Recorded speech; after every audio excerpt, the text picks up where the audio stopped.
দাবি করে তাদের কাছে দাবি করতে চাই না। দাবি আমি কার কাছে জানাবো? যারা ক্ষমতায় এসে মানুষের শরীরের অঙ্গ প্রত্যঙ্গে চাপ দিয়ে চাঁদা দাবি করে তাদের কাছে দাবি করতে চাই না। দাবি আমি কার কাছে জানাবো? সেই ভোটের আগে দেখা হয়েছিল, তারপর আবার দেখা হচ্ছে, আলহামদুলিল্লাহ। এর মধ্যে একখানা ম্যানেজ ভোট হয়ে গেছে, জানেন তো আপনারা। ফলাফল পাল্টে দেওয়া হয়েছে, জানেন তো। মিথ্যার ফুলঝুরি ফুটেছে, শুনেছেন তো। আমি ভেবেছিলাম আজকে এই মঞ্চ থেকে এই ম্যানেজ ভোটে বিজয়ী বিএনপি সরকারকে কিছু দাবি জানাবো। আমি ভেবেছিলাম ভোলা এবং বরিশালের মধ্যে একটি সেতু দরকার, এই দাবি জানাবো। আমি ভেবেছিলাম ভাঙ্গা থেকে কুয়াকাটা পর্যন্ত 6 লেনের রাস্তা দরকার, এই দাবি জানাবো। আমি ভেবেছিলাম রেল লাইন দরকার, সেই দাবি জানাবো। আমি ভেবেছিলাম পাইপ লাইনের মাধ্যমে বরিশালের প্রাকৃতিক গ্যাস প্রয়োজন, সেই দাবি জানাবো। তারপর মনে হলো কার কাছে দাবি জানাবো? দাবিটা বলবো কার কাছে? যারা ক্ষমতায় এসে মানুষের শরীরের অঙ্গ প্রত্যঙ্গে চাপ দিয়ে চাঁদা দাবি করে তাদের কাছে দাবি করতে চাই না।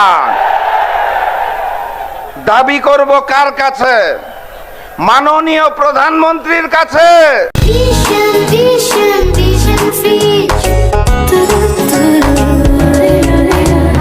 যিনি ক্ষমতায় আসার আগে গণভোটে হাকে জয়যুক্ত করতে বলে ক্ষমতায় এসে এখন আর গণভোট মানেন না। দাবি করব কি আমি স্বরাষ্ট্রমন্ত্রীর কাছে, যিনি পবিত্র সংসদে দাঁড়িয়ে স্পষ্ট ভাষায় বলেছেন যদি নির্বাচন পিছিয়ে যায় এই কারণে আপোষ করেছি, গণভোটকে তখন মেনেছিলাম, এখন মানি না। দাবি করব আমি কার কাছে? যেই দেশের সড়ক পরিবহন মন্ত্রী পবিত্র সংসদে দাঁড়িয়ে বলে টোল মওকুফের কথা বলেছিলাম যাতে বেশি বেশি ভোট পাই, আসলে মওকুফ করব না। আমি দাবি করব কার কাছে? যেই সরকারের স্থানীয় সরকার মন্ত্রী বলে তারা নাকি কোনদিন সংবিধান সংস্কারের কথা উচ্চারণই করেন নাই, অথচ বিএনপির 31 দফার মধ্যে প্রথম দফাতেই বলা ছিল সংবিধান সংস্কার করার কথা। দাবি আমি কার কাছে জানাবো? জুলাই গণঅভ্যুত্থানে যারা শহীদ হয়েছেন, জুলাই গণঅভ্যুত্থানে যারা আহত হয়েছেন, তাদের রক্তের বিনিময়ে আজকে স্বরাষ্ট্রমন্ত্রী আপনি, আজকে আইনমন্ত্রী আপনি, আজকে প্রধানমন্ত্রী আপনি। জুলাই গণঅভ্যুত্থানে মৌমাছির চাকের মতো জুলাই গণঅভ্যুত্থানে বিপ্লবী যারা ছিল সকলেই মাঠঘাট থেকে সকল দলের লোকজন বেরিয়ে এসেছিল বলেই আজকে আপনি সংসদে বলে কথা বলতে পারেন। বাংলাদেশের মানুষের টাকা আপনারা কথা বলেন। প্রিয় ভাই আমার, কেউ কথা দিয়ে কথা রেখে নাই। আমরা জনাব তারেক রহমানের একটি বক্তব্য দেখেছিলাম, তিনি বলেছিল যে একটি বক্তব্যে বলেছিল যে তিনি ভবিষ্যতে প্রধানমন্ত্রী হলে শিক্ষা ব্যবস্থাটাই তুলে দিবে। একই সাথে তিনি জুলাই গণঅভ্যুত্থানের পরে জাতীয় নির্বাচনের আগে এসে বলেছিলেন গণভোটে হ্যাঁ ভোট দিতে, কিন্তু কি হলো? তিনি কিন্তু কথা রাখেননি। গণভোটে হ্যাঁ ভোটের প্রচারণা তিনি তখন করেছেন যখন তিনি জানতে পারলেন তার রাজনৈতিক দলের নেতৃবৃন্দরা এই বাংলাদেশের মানুষের আশা আকাঙ্ক্ষা পূরণ না করলে হেরে যাবে, তখন তিনি গণভোটের পক্ষে সবাইকে হ্যাঁ ভোট দিতে আহ্বান জানিয়েছিলেন। তার মানে নির্বাচন হলো, সংস্কার কিন্তু হয় নাই। তিনি কিন্তু গণভোটকে মানছেন না। সেই শিলং সালাউদ্দিন বলে তিনি ঘুমেছিলেন। আরে ভাই, ঘুমে থাকলে আন্দোলনে কিভাবে অংশগ্রহণ করে এটা আমার মাথায় আসে না। তিনি যদি ঘুমে থাকতেন কিভাবে আন্দোলনে অংশগ্রহণ করেছিলেন? তিনি বলেছিলেন আমরা এটা বিশ্বাস করি না। প্রিয় ভাইয়ের আমার, আপনারা জানেন জুলাই গণঅভ্যুত্থানে যে ভাই ও বোনেরা শহীদ হয়েছে এবং শহীদ উসমান বিন হাদি ভাই সহ আমরা এখনো বেঁচে আছি,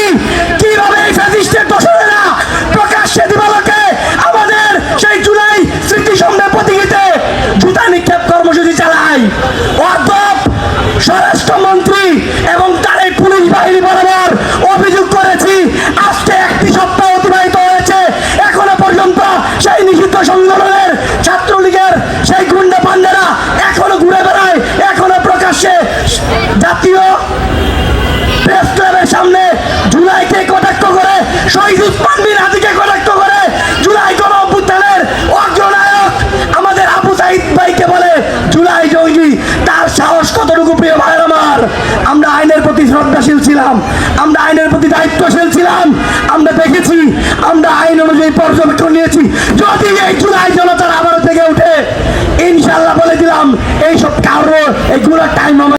জনাব সালাউদ্দিন আহমেদকে আমরা প্রশ্ন করতে চাই, যেই আদেশের বলে একই সাথে গণভোট হলো এবং নির্বাচন হলো, সেই আদেশের নির্বাচন বৈধ হয়, তাহলে গণভোট কিভাবে অবৈধ হয়? এক মায়ের পেট থেকে দুই যমজ সন্তান এসেছে, এক যমজ সন্তান বৈধ, আরেকটা অবৈধ, এটা তো কোনোদিন হইতে পারে না। এই গণভোট যদি অবৈধ হয়, তাহলে আপনি সালাউদ্দিন আহমেদ অবৈধ স্বরাষ্ট্রমন্ত্রী, জনাব তারেক রহমান অবৈধ প্রধানমন্ত্রী, বিএনপি সরকার অবৈধ সরকার।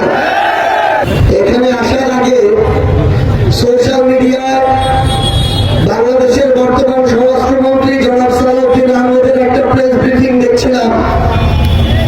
প্রেস ব্রিফিং এ জনাব সালাউদ্দিন আহমেদ কোন ধরনের রাগ ঢাক না রেখে তিনি আজকে বললেন যে এই যে গণভোট, এই গণভোট হচ্ছে অবৈধ গণভোট।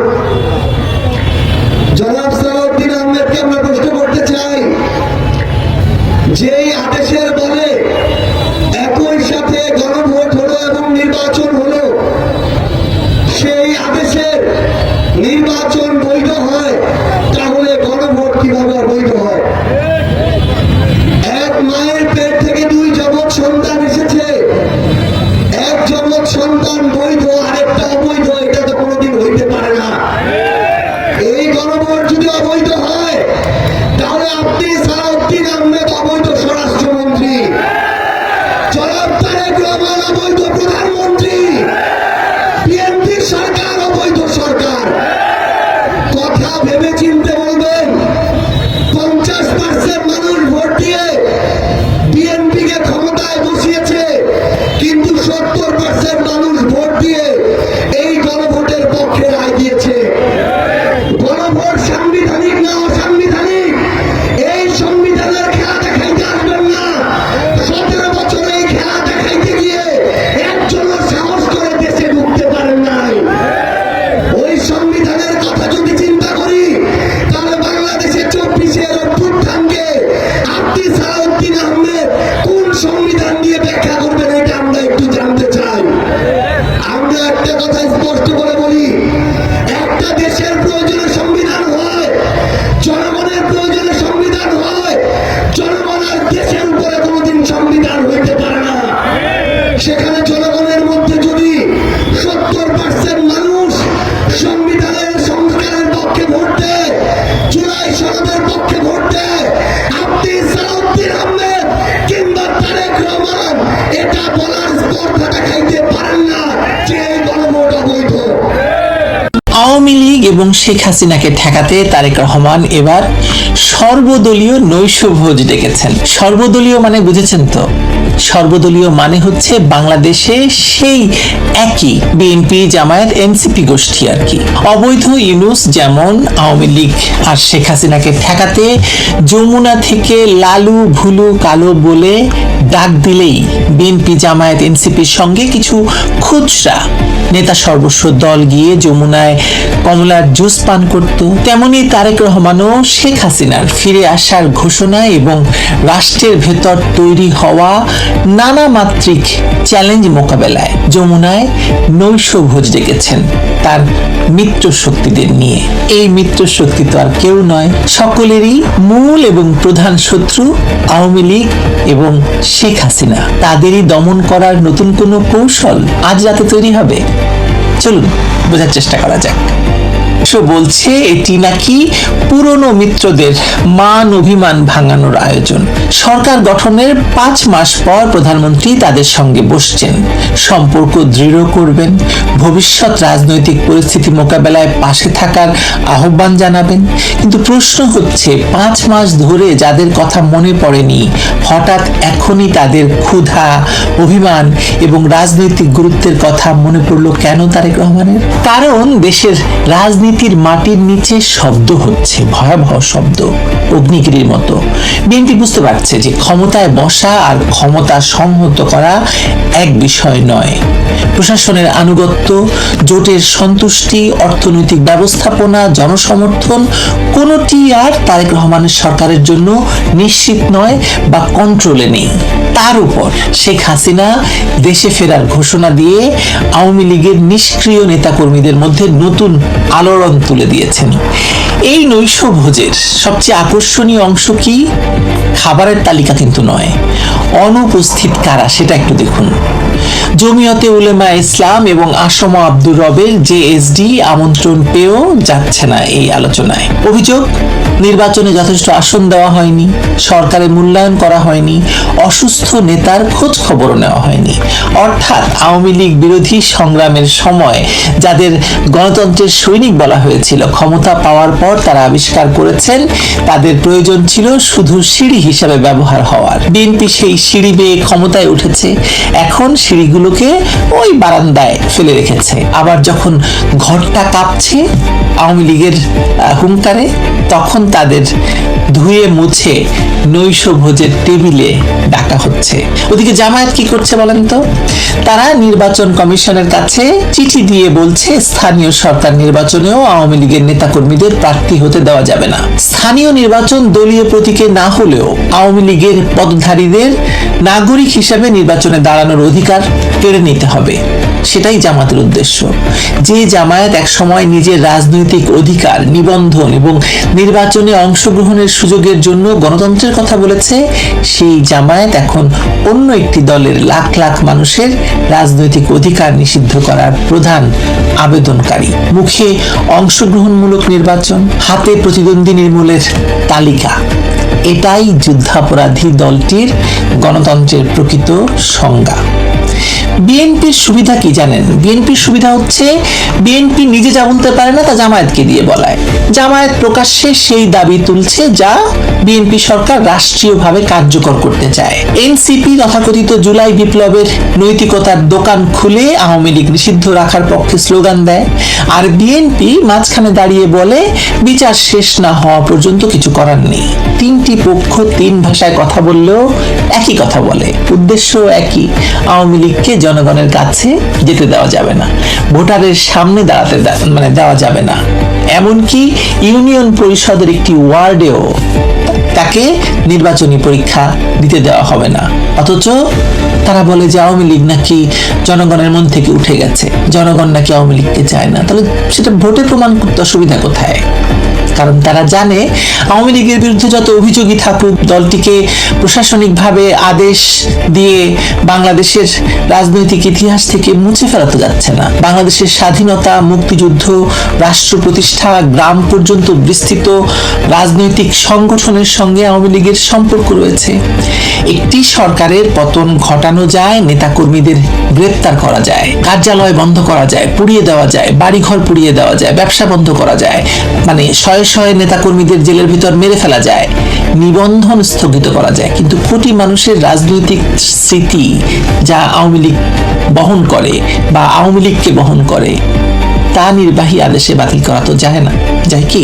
শেখ হাসিনার দেশে ফেরার ঘোষণা একটা নতুন আলোড়ন তুলে দিয়েছে সরকারের ভেতরে, ভয় ধরিয়ে দিয়েছে সকল পক্ষের। কিন্তু ঘোষণাটির রাজনৈতিক অভিঘাত ইতিমধ্যে এতটাই বিস্তৃত হয়েছে যে তারেক রহমান নৈশভোজ ডাকতে বাধ্য হয়েছেন। শেখ হাসিনা দেশে ফিরে আদালতে আত্মসমর্পণের কথা বলেছেন এবং বিদেশে থাকা নেতাকর্মীদেরও ফিরে যাওয়ার আহ্বান জানিয়েছেন। আওয়ামী লীগ দাবি করছে তিনি অনলাইনে বহু নির্বাচনী এলাকার কর্মীদের সঙ্গে যোগাযোগ করেছেন, মানে শেখ হাসিনা।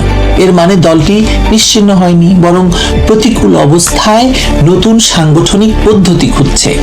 আর ঠিক এখানেই এই নৈশভোজের আসল কারণ। তারেক রহমান তার মিত্রদের বলতে চান, এখন ভাগাভাগি নিয়ে ঝগড়া করার সময় নয়। কে কয়টি আসন পেল, কে মন্ত্রী হলো না, কাকে দেখতে যাওয়া হলো না, এসব আপাতত ভুলে যান। কারণ আওয়ামী লীগ ফিরে এলে বর্তমান বন্দোবস্তের প্রত্যেক অংশীদারকে জবাবদিহির মুখে পড়তে হবে। অবৈধ ইউনূস সরকারের অধীনে আওয়ামী লীগকে নিষিদ্ধ করা, সাজানো নির্বাচনের মাধ্যমে বিএনপিকে ক্ষমতায় আনা, জামায়াতকে পুনর্বাসন করা এবং জুলাই সন্ত্রাসীদের রাজনৈতিক বৈধতা দেওয়ার যে যৌথ প্রকল্প, শেখ হাসিনার প্রত্যাবর্তনের রাজনীতি সেই প্রকল্পকে চ্যালেঞ্জ জানাচ্ছে। সুতরাং সাধু সাবধান, তারেক রহমানের নৈশ ভোজের মেনু আসলে আওয়ামী লীগ আর শেখ হাসিনা। তারেক রহমানের নৈশ ভোজ তাই মিত্রতার উৎসব নয়, উদ্বেগের সম্মেলন। সেখানে খাবারের প্লেটে বিরিয়ানি থাকলেও আলোচনার টেবিলে থাকবে আওয়ামী লীগ। মিষ্টান্ন পরিবেশন করা হলেও মুখে থাকবে শেখ হাসিনার নাম। কেউ বলবে আইন দিয়ে আটকাতে হবে, কেউ বলবে নির্বাচন কমিশন দিয়ে ঠেকাতে হবে, কেউ বলবে বিচার শেষ না হওয়া পর্যন্ত নিষেধাজ্ঞা রাখতে হবে, কিন্তু কেউ বলবে না আওয়ামী লীগকে নির্বাচনে আসতে দিন, জনগণ সিদ্ধান্ত নিক। এটা বলবে না কেউ, কারণ জনগণের সিদ্ধান্তের উপর তাদের আস্থা নেই, নিজেদের জনপ্রিয়তার উপর তো নাই।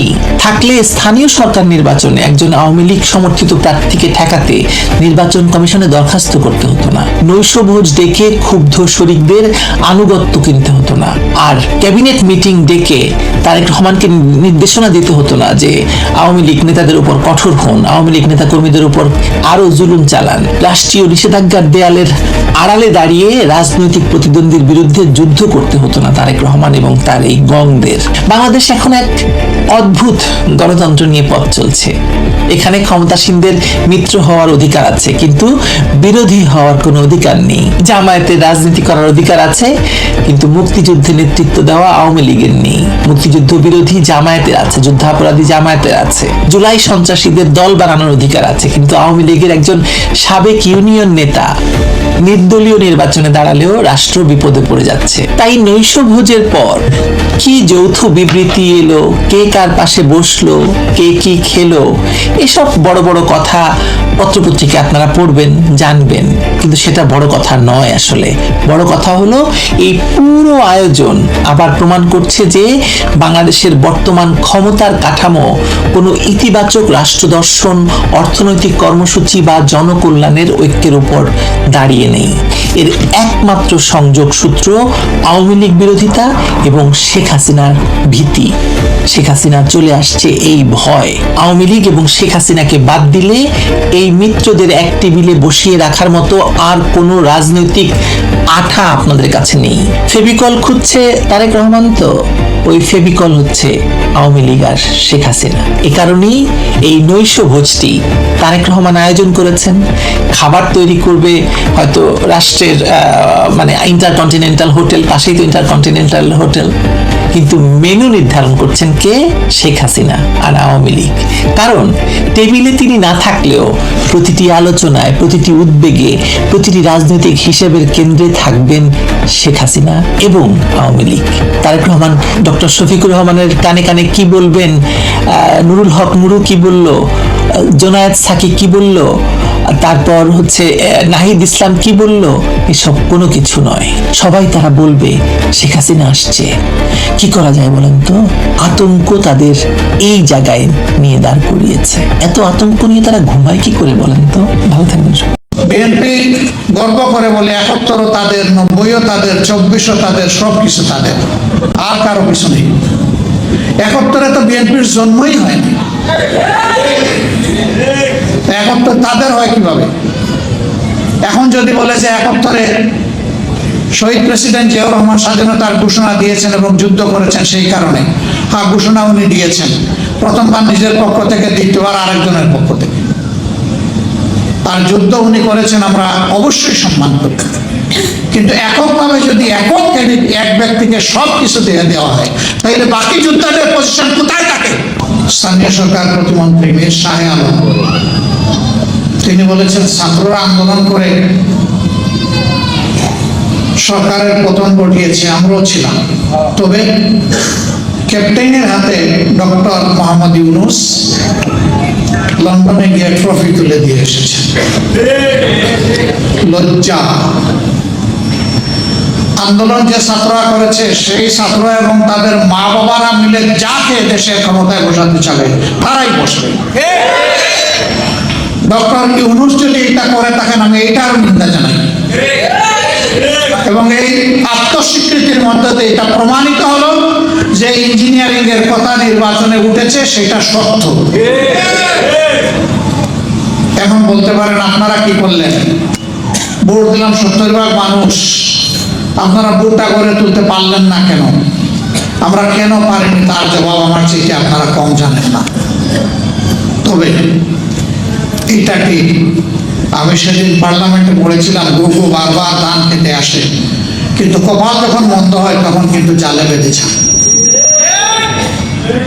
ইনশাল্লাহ গরু বেঁধে যাবে, দেরি হবে না ইনশাল্লাহ। বিএনপি জাতির সাথে প্রতারণা, ধোঁকা এবং গাদ্দারি করে তাদের যাত্রা শুরু করেছে। এবার তারা সংবিধান সংস্কার পরিষদের সদস্য হিসাবে তারা শপথ নেয়নি। তারা তখন বলেছে গণভোট খারাপ। এখানেই দাঁড়িয়ে একজন বক্তা জুলাই যোদ্ধা বলেছেন বাংলাদেশের প্রথম গণভোটটাও কিন্তু সংবিধানে ছিল না। একজন সামরিক ব্যক্তি, তিনি বেসামরিক প্রেসিডেন্ট হওয়ার জন্য সেই গণভোট দিয়েছিলেন। বিএনপি গর্ব করে বলে ৭১ তাদের, ৯০ তাদের, ২৪ তাদের, সবকিছু তাদের, আর কারো কিছু নেই। ৭১ তো বিএনপির জন্মই হয়নি। ৭১ তাদের হয় কিভাবে? এখন যদি বলে যে ৭১ শহীদ প্রেসিডেন্ট জিয়াউর রহমান স্বাধীনতার ঘোষণা দিয়েছেন এবং যুদ্ধ করেছেন, সেই কারণে, হ্যাঁ ঘোষণা উনি দিয়েছেন, প্রথমবার নিজের পক্ষ থেকে, দ্বিতীয়বার আরেকজনের পক্ষ থেকে। আর যুদ্ধ উনি করেছেন, আমরা অবশ্যই সম্মান করি। কিন্তু এককভাবে যদি একক ক্রেডিট এক ব্যক্তিকে সব কিছু দিয়ে দেওয়া হয়, তাহলে বাকি যোদ্ধাদের পজিশন কোথায় থাকে? এটাও যুদ্ধকে কুক্ষিগত করা। আগের আমলে যারা ছিল, ফেসিবাদী আমলে, তারাও এইভাবে করেছে এবং তারা করতে গিয়ে লজ্জাজনকভাবে জিয়াউর রহমান সাহেবকে পাকিস্তানের দালাল, চোর, কোনো কিছু বলতেই বাদ দেয়নি। আমরা ওই রাজনীতি আর দেখতে চাই না। আপনারা সাক্ষী, এই জুলাই যুদ্ধের পরে অনেকে কার কত সদস্য দলীয় শহীদ হয়েছে তার ভাগ বাটোয়ারা করেছে। আমরা সেদিন প্রতিবাদ করে বলেছিলাম আমরা এটা নিন্দা জানাই। শহীদরা কোনো দলের প্রপার্টি নয়, এই শহীদরা জাতির গর্বিত সম্পদ। আমরা দলীয় ভিত্তিতে কোনো ভাগ বাটোয়ারা করতে চাই না। চেষ্টা করেছি আমাদের অবস্থান থেকে শহীদ পরিবারগুলোর কাছে যাওয়ার, কিন্তু এইটা দাবি করতে পারি না যে আমাদের কাছে তাদের যে হক ছিল সব আমরা আদায় করে ফেলেছি, এটা কখনো দাবি করব না। তবে এটা নির্দ্বিধায় বলবো, আগে বলেছি, এখনো বলছি, ছিলাম আপনাদের সাথে পরিবারের সদস্য হিসাবে, এখনো আছে এবং থাকবো।